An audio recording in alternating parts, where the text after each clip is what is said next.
Mr. Hagmark, whenever you're ready. Thank you, Madam Mayor, council members. Joshua Hagmark, Water Resources Manager, and here again to give another Stage 2 drought update. With me is Madeline Ward, our Conservation Coordinator, who will also be speaking later in the presentation. So we will be going over rainfall totals and weather forecasts, community conservation efforts, and water supply outlook. Talk a little bit about the state and supplemental water program, what we're doing with drought response capital projects, and our water conservation program. So basically, to summarize, we did not receive the rainfall that we had hoped for this winter. And as you can see with the numbers there, we're significantly behind on even achieving anywhere close to normal rainfall for this year. We needed to see above average rainfall to really make a dent in this rain. And so having not seen that, we haven't seen any significant runoff into any of our reservoirs, which has made our water supply situation worse. The most recent forecasts from NOAA are showing equal chances of above normal and below average rainfall for the remainder of March and into April, which means that they have no idea. The National Weather Service is predicting continued drought conditions, particularly in all of California. And I think what's significant here is we're talking Northern California is staying in the drought, even though they've had a little better rainfall than we have. We're hoping to buy water from Northern California, and they're still looking for a persisted level of drought. As far as drought intensities go, we are in the highest level, the D4 rating for drought intensity, and this is not anticipated to change even if we do get some rainfall at the end of March and into April. It's a pretty dismal outlook. On the monthly demands, we did see a drop-off in conservation, and I think I've been talking that this might happen, and actually I'm surprised that this is the first month that we've seen this, but the community has had immense conservation going on through the winter when basically there's not a lot of outdoor water usage, and it finally caught up to us in February. I don't think this is in any way something to be alarmed by. I think that 5% really recognizes probably the indoor conservation that's going on. February is historically our lowest water usage month, and so to be 5% below our normal February, I think it's still a good sign. We're still on the right track. For the state, we report on our water usage as compared to the baseline, which was water year 2013. That's what we all have to report on. And so when we look at our water use in 2013, we were actually 19% below that for that February. So I think our numbers for the state are going to look great. And where this leaves us, looking at our water conservation since July, we're still achieving 22% on average conservation, which is spectacular. It's perfect. I mean, we're aiming for 20%. We're exceeding that. That's buying us a little bit extra water for cushion. It's certainly we're on the right track. So we'll be watching this closely and continuing to monitor and report back. Did want to take a little time to illustrate where some of the other city facilities are. We see the golf course and their water usage basically 30% below average. We're seeing parks, city facilities and buildings, recreation, overall a 32% below normal water usage for our city facilities. Just basically trying to put home the message that we're also in concert with our community trying to pull the line. And ultimately we've saved 71,100 cubic feet, which is about 165 acre feet of water. So a pretty significant chunk of water for a small group of this community. So the current supply strategy, we're currently looking for 20% conservation. We are in year 4 of this drought cycle, and we are planning out now, looking out to year 6 and 7. We've been very aggressive on water purchases and are feeling pretty comfortable about water year purchases for year 5. I'll be talking about that later on in my presentation. Currently, we have sufficient water to meet needs this year, assuming the community continues to meet that 20% conservation. You will notice that dark blue line, and we'll talk about that a little later, bar, that is Lake Cachuma.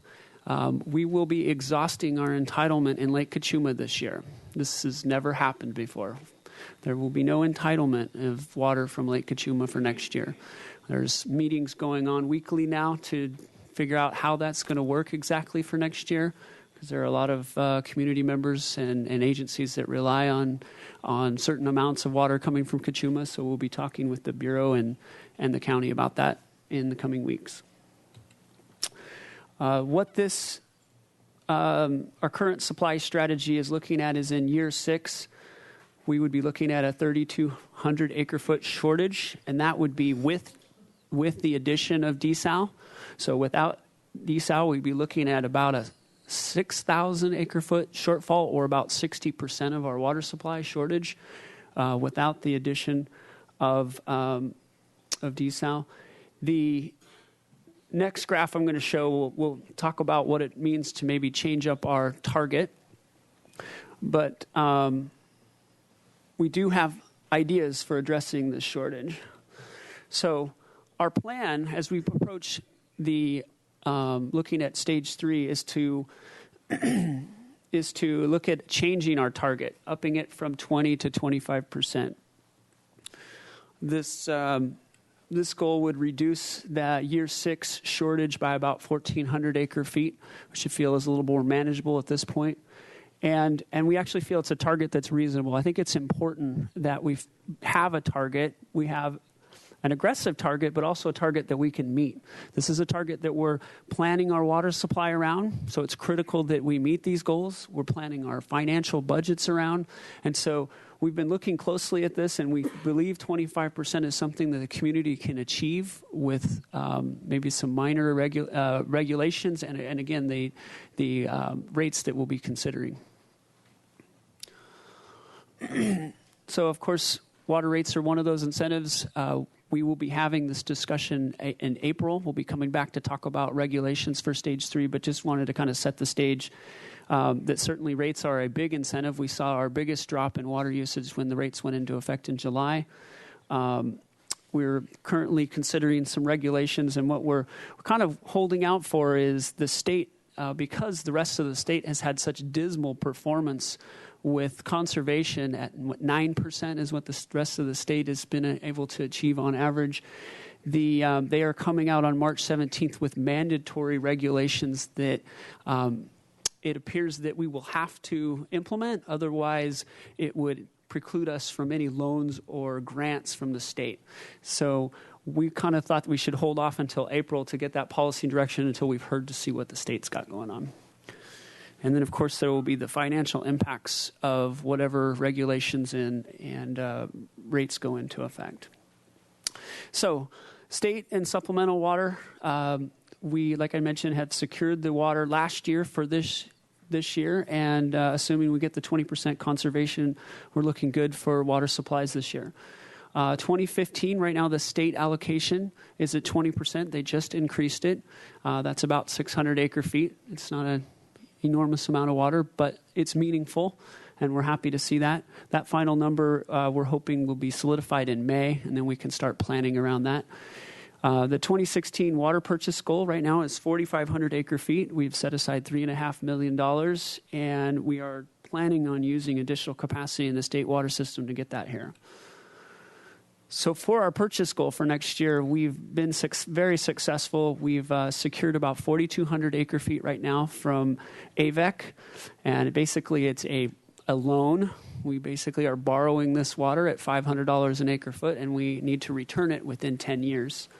There is also a lot of delivery cost. Ultimately, when we're done, this deal will be about $4 million. We're putting out about $2 million this year to secure the water, and then the additional money is to return the water in future years. Biggs West Gridley, we made a water purchase last year, and because the carriage losses were less, we're going to get a little bit more water out of that deal. It does come with a little price tag because the contract had a clause in there that if the carriage losses were less than 35%, we would pay them an additional $100 an acre foot. Well worth it. Overall, that ended up being a very good purchase. And then we are planning to participate in the Dry Year Transfer Program. This is a program where a lot of the Southern California state water contractors approach the Northern California and basically put a number on the table and say, we're interested in buying water, who wants to sell? And various farmers and entities can come forward and sell their water to a pool program. And it's expecting that water will be about $700 an acre foot. Time it's delivered, we're still talking right around $1,000. Mr. Hagmark, would you explain carriage? Absolutely. Madam Mayor, Councilmember Hodgkiss, carriage losses are best way to describe it is like a tax put on any water that moves through the delta. And in this case, it was set at 20% of any water moved through the delta would be left in the delta for environmental purposes. Mr. Hagmark, when you say the farmers sell their water, is that agriculture allocation? Is that well water? What are they talking about? Councilmember Rouse, there are many farmers in Northern California that have what are called pre-1914 water rights, which are the predominant master rights to water. And so they have an entitlement that's superior to all other water rights. And so they can choose whether they wish to farm with that water or, in this case, sell it. So currently our purchase, we're looking at about 5,000 acre feet, so we'll exceed our goal by about 500 acre feet, a little safety cushion there. As far as the banked water, I've been reporting on this for months, and we recently approached the Dudley Ridge groundwater banking program and said, any chance we're going to get it back now that the state water allocation at 20%? And they said, basically, we don't have the groundwater pumping capacity to return your water. And legally, they're not required until we hit a 50% allocation year. So at this point, I am planning to use that 1,200 acre feet to repay AVEC in future years. That's the goal with that, and I'm going to stop asking them for the time being whether we'll get that water back. So remaining water in Cachuma, there's a lot of information on this graph. I'm just going to talk to the high level of this. But as I mentioned, there's a lot of discussion going on about just how much water is available in Lake Cachuma. And as dismal as the lake looks, the water available for communities for drinking purposes is actually even smaller than that. So we are currently that top block, there's about 9,000 acre feet remaining for all project members, and that includes San Ynez, Goleta, the city of Santa Barbara, Carpinteria, and Montecito. Our normal annual entitlement is 25,000 acre feet. So this is less than 45% of our allocation, and we're sitting down to figure out how best to go through that water. But basically, once that's gone, that's all the water remaining in entitlement. As you can see, there are many other blocks in there. We are accounting for evaporation in the lake, so that water has been kind of set aside. The accounts B&A, A&A, that is the downstream water rights holders, and so they will be doing some pretty big water releases this summer to recharge their groundwater, where they get most of their water from wells. So that is how they convey their water. There's also accounts for fish. Unfortunately, the fish releases that are currently going on come out of our project water. And that's one of the discussions that's currently going on. I'll talk about it in just a minute. If you could go back, the top bar there, the blue bar, it says as of January 31, 2014. Did that supposed to be 2015 or is it 2014? That should be 2015. 15? Yes. Okay, just to be sure there. Okay, thanks. This is a county graphic, not a city graphic.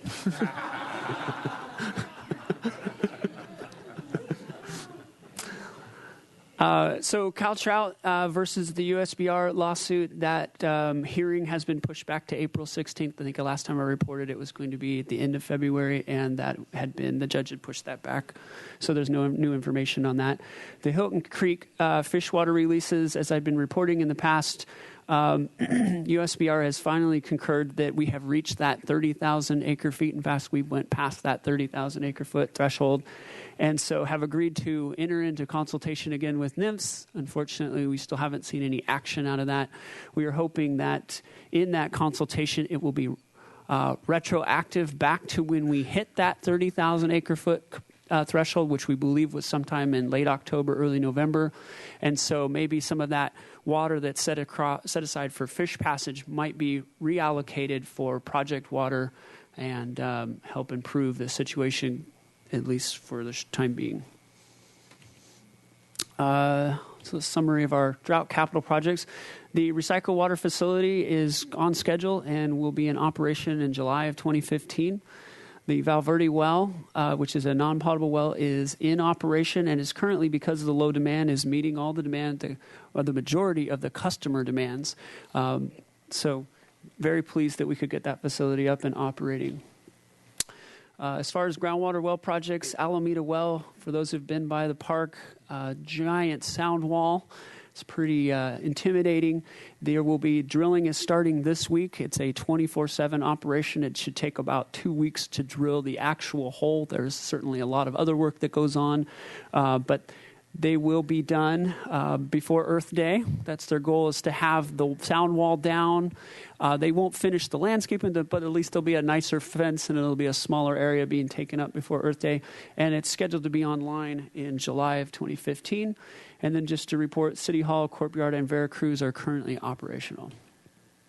So desal project highlights, we did receive written proposals on March 5th, last week, and we will be receiving cost proposals from those vendors this Thursday, March 12th. We will begin negotiations. Once we select one of those firms by the end of March, we will begin negotiations in April. We are still tentatively planning for some type of, to be prepared for an award in June.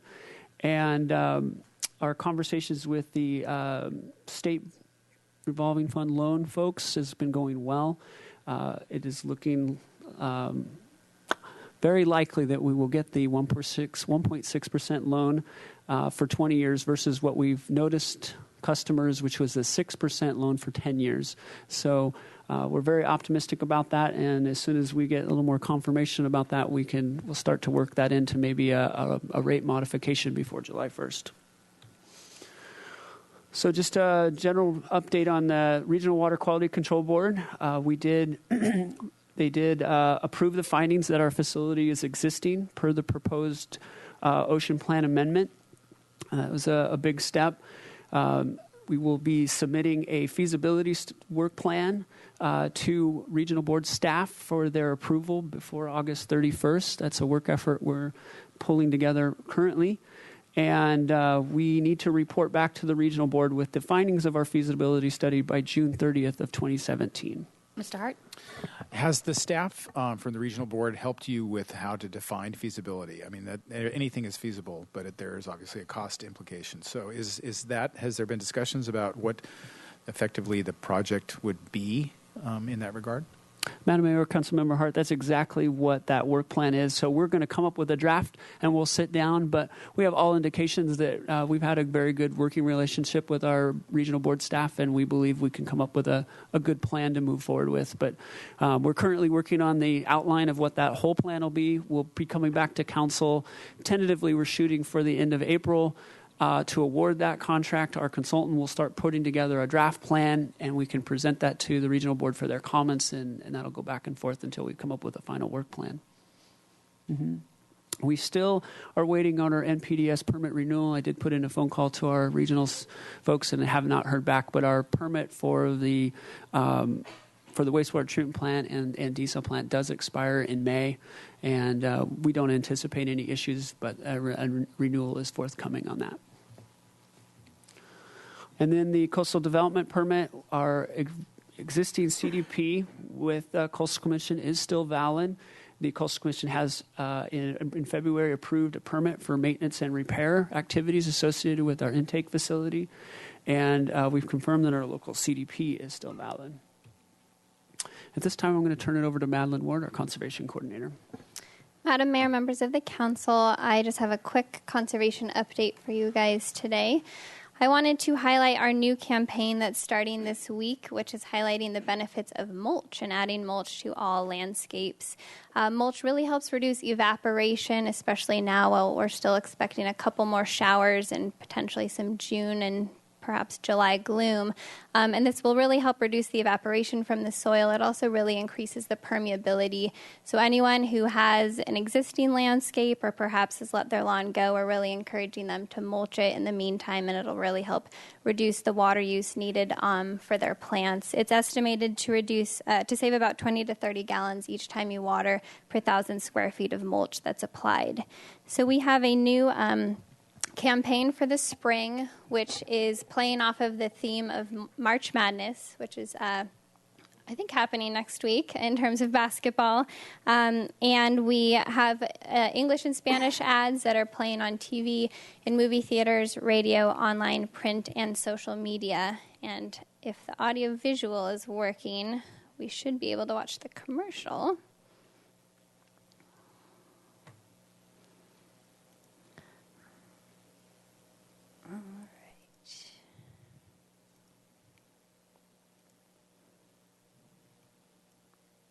Welcome to Mulch Madness. We've got a great matchup for you today.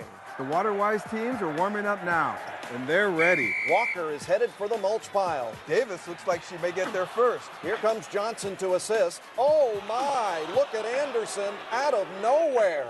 Slam dunk. The team's hard work has paid off. Thanks to Mulch Madness, this landscape is going to be healthy and water-wise. Get your free mulch today. Learn more at waterwisesb.org. All right.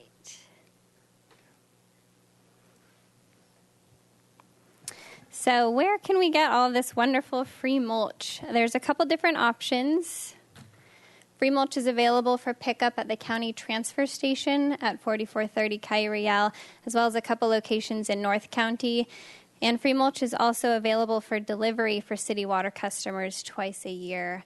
Since we started that program in late 2012, we've had 532 customers participate in it, and many of them do it every single year. They're very pleased with that program. Last Friday was the countywide science fair, which is something that we're always pleased to partner with.